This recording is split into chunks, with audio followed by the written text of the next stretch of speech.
মহাত্মা গান্ধী কি একজন ওমেনাইজার ছিলেন? গান্ধীজি কি একজন ভালো মানুষ ছিলেন? আর যদি গান্ধীজি ভালো মানুষ ছিলেন, তাহলে উনার সাথীরা কেন গান্ধীজিকে ছেড়ে চলে গিয়েছিলেন? নমস্কার বন্ধুরা, মহাত্মা গান্ধী, যাকে জাতির জনক হিসেবে পরিচয় দেওয়া হয়, তিনি ছিলেন ভারতীয় স্বাধীনতা সংগ্রামের একজন বিশিষ্ট নেতা। গান্ধীজির জীবন এবং তার কাজগুলি নৈতিকতা, অহিংসা এবং সত্যের নীতির উপর ভিত্তি করেছিল। কিন্তু গান্ধী একজন ভালো মানুষ ছিলেন কি না, সেই প্রশ্নটি একটি জটিল বিষয়। এটাকে ঐতিহাসিক, সামাজিক আর ব্যক্তিগত দৃষ্টিকোণ থেকে বিশ্লেষণ করা প্রয়োজন। চলুন প্রথমে গান্ধীর গুণাবলী এবং তার আদর্শের কথাগুলো সম্পর্কে একটু কথা বলি। অহিংসা আর সত্যাগ্রহের মধ্যে গান্ধী অহিংসাকে তার জীবনের ভিত্তি বানিয়েছিলেন। তার সত্যাগ্রহ আন্দোলন ব্রিটিশ অত্যাচারের বিরুদ্ধে শান্তিপূর্ণ প্রতিরোধের এক অনন্য উদাহরণ। তিনি সত্য ও ন্যায়ের জন্য লড়াই করার জন্য অহিংসার পদ্ধতির ব্যবহার করেছিলেন।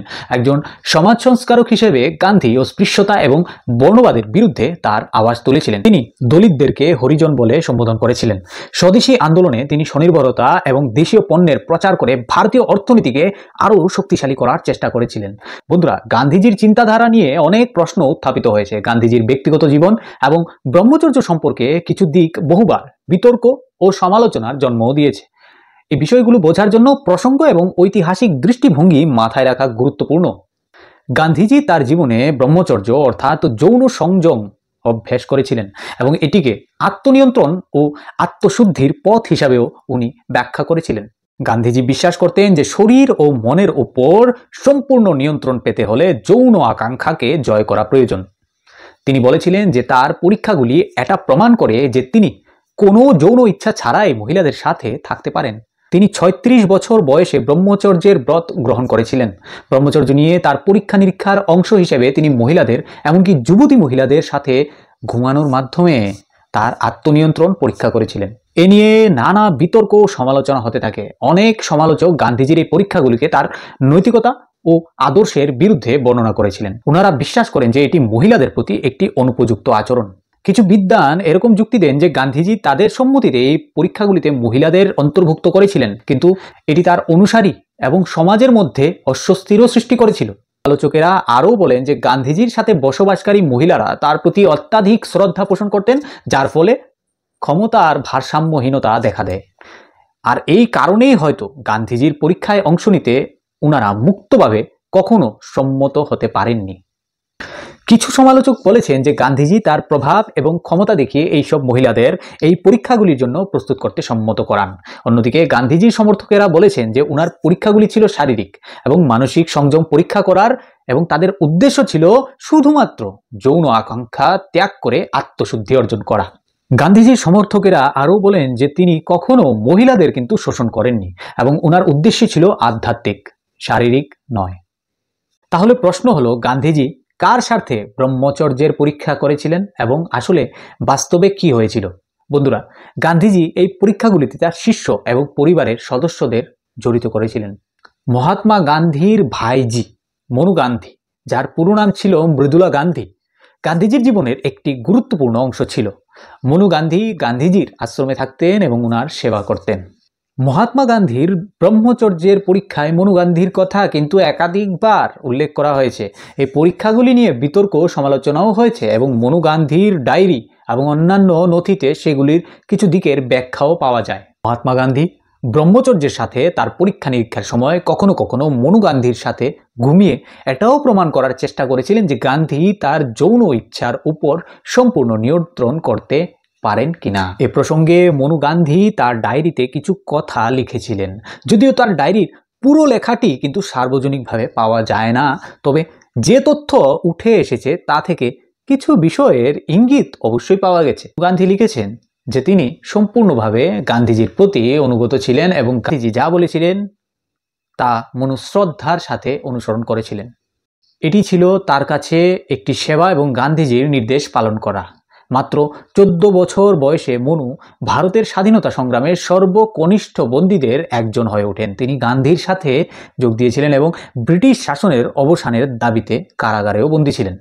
তিনি প্রায় 1 বছর 1943 থেকে 1944-এর মধ্যে কারাগারে কাটিয়েছিলেন এবং তখন থেকেই তিনি ডায়েরিও লিখতে শুরু করেছিলেন। মনুর ডায়েরি, যা সর্বদা তার সঙ্গী ছিল, তার হাত থেকে সেদিন পড়ে যায় যেই দিন গান্ধীজি বুলেটের কারণে মারা যান। এই ঘটনার পর তিনি ডায়েরি লেখা বন্ধ করে দেন। পরবর্তীতে 1969 সালে মাত্র 42 বছর বয়সে তার মৃত্যুর আগ পর্যন্ত কিন্তু উনি বই লেখা এবং নেতার উপর বক্তৃতা দিতেই থাকেন। মনু গান্ধীজির সবচেয়ে বিতর্কিত এবং অকল্পনীয় পরীক্ষা সম্পর্কে খোলাখুলিভাবে লিখেন। যখন গান্ধীজি 1946 সালের ডিসেম্বরে মনুকে তার বিছানায় ঘুমাতে আমন্ত্রণ জানান যাতে করে গান্ধীজি তার যৌন ইচ্ছাকে জয় করার পরীক্ষা করতে পারেন বা ভবিষ্যতেও আরও পরীক্ষা করতে পারেন। গুজরাটি ভাষায় লেখা এবং 2000 পৃষ্ঠা ছড়িয়ে থাকা এই ডায়েরিগুলি 11 এপ্রিল 1943 থেকে শুরু হয়। গুজরাটি পণ্ডিত রিজওয়ান কাদরি এই ডায়েরিগুলির বিস্তারিতভাবে অধ্যয়ন করেন। এটাতে স্পষ্টতই দেখা যায় যে গান্ধীর যৌনতা নিয়ে পরীক্ষাগুলি মনুবেনের মনে কি প্রভাব ফেলেছিল। এটি গান্ধীর সংস্পর্শে থাকা লোকেদের মনে ঈর্ষা আর ক্রোধের অভিব্যক্তিও প্রকাশ করে। তাদের অধিকাংশই ছিল তরুণী। মনুবেন যখন পুনের আগা খা প্রাসাদে গৃহবন্দী গান্ধীজির স্ত্রী কস্তুরবার সেবা করতে এসেছিলেন তখন তার এই ডায়েরি লেখা শুরু হয়েছিল। 1942 সালে ভারত ছাড়ো আন্দোলনের সময় গান্ধী এবং কস্তুরবাকে এই প্রাসাদে গৃহবন্দী করে রাখা হয়েছিল। অসুস্থতার শেষ দিনে মনুবেন কস্তুরবাকে সেবা করেছিলেন। 1948 সালের জানুয়ারিতে নাথুরাম গডসে মনুবেনকে এক পাশে ঠেলে দেন এবং তার 9 মিলিমিটার ব্যারেটা পিস্তল দিয়ে গান্ধীজিকে তিনটি গুলি করেন। এই ঘটনাটির 22 দিন পরে মনুবেন ডায়েরি লেখা বন্ধ করে দেন। ডায়েরিতে বিভিন্ন স্থানে মার্জিনে গান্ধীজির স্বাক্ষর রয়েছে। এটি গান্ধীর প্রতি নিবেদিত একটি মেয়ের প্রতিচ্ছবিও দেখায়। 28 ডিসেম্বর 1946 তারিখে বিহারের শ্রীরামপুরে লিপিবদ্ধ একটি এন্ট্রিতে মনুবেন লিখেছেন, বাপু আমার মা, তিনি ব্রহ্মচর্যের পরীক্ষা নিরীক্ষার মাধ্যমে আমাকে উচ্চতর মানব স্তরে নিয়ে যাচ্ছেন। এসব পরীক্ষা নিরীক্ষা তার চরিত্র নির্মাণের মহান আত্মত্যাগের অংশ। তাদের সম্পর্কে যে কোনো উল্টোপাল্টা কথা সবচেয়ে নিন্দনীয়। গান্ধীর সেক্রেটারি প্যারেলাল তার Mahatma Gandhi the last phase বইয়ে এটি নিশ্চিত করে লিখেছেন, তিনি তার জন্য সবকিছু করেছেন যা একজন মা তার ছেলের জন্য বা মেয়ের জন্য করে থাকেন।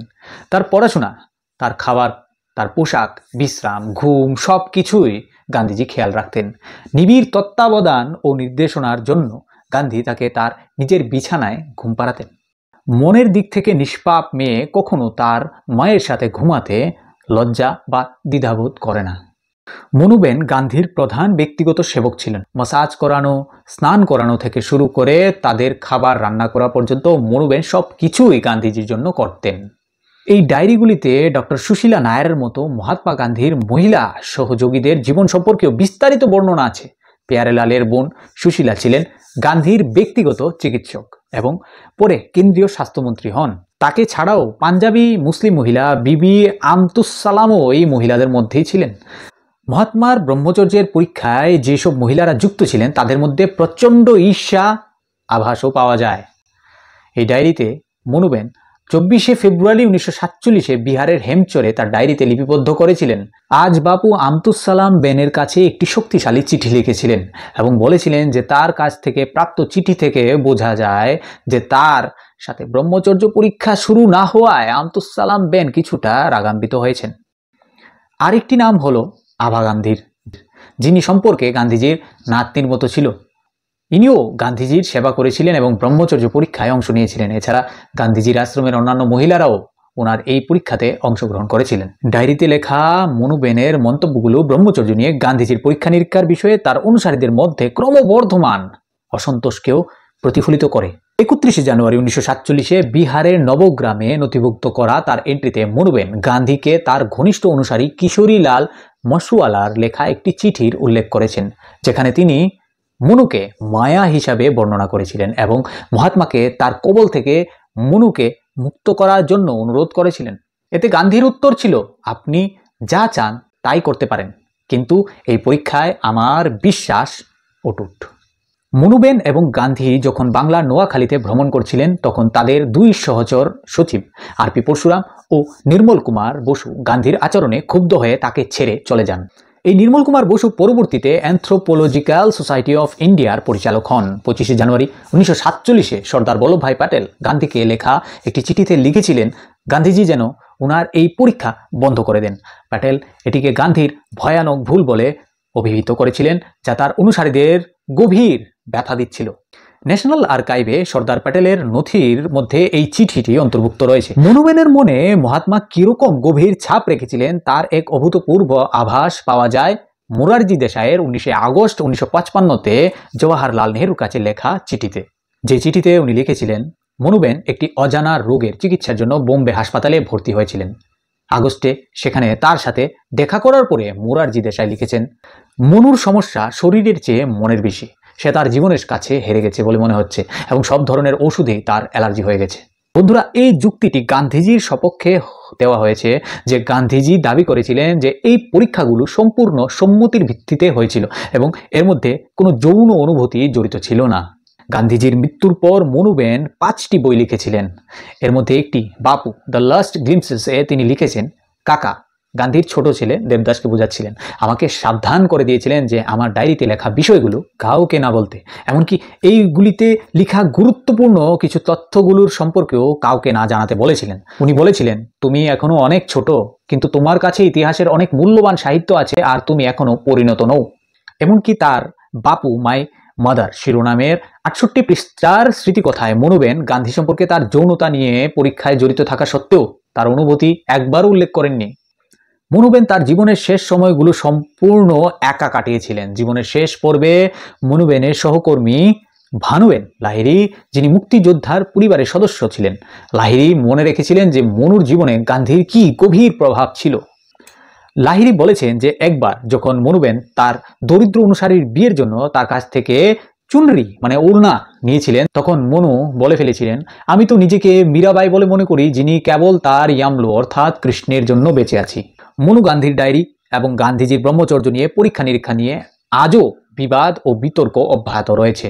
তার লিখিত শব্দগুলি গান্ধীজির সাথে তার সম্পর্ক এবং তার পরীক্ষা নিরীক্ষা বোঝায় একটি দিক প্রদান করে। এই বিতর্কটিও এটারই ইঙ্গিত দেয় যে তার ব্যক্তিগত জীবনের কিছু দিক সর্বদা জনসাধারণের এবং নৈতিক দৃষ্টিকোণ থেকে প্রশ্নের মুখেই থাকবে।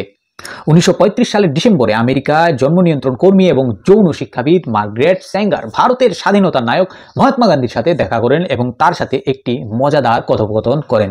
তিনি স্যাঙ্গারকে বলেছিলেন যে তিনি সমস্ত যৌনতাকে লালসা বলে মনে করেন।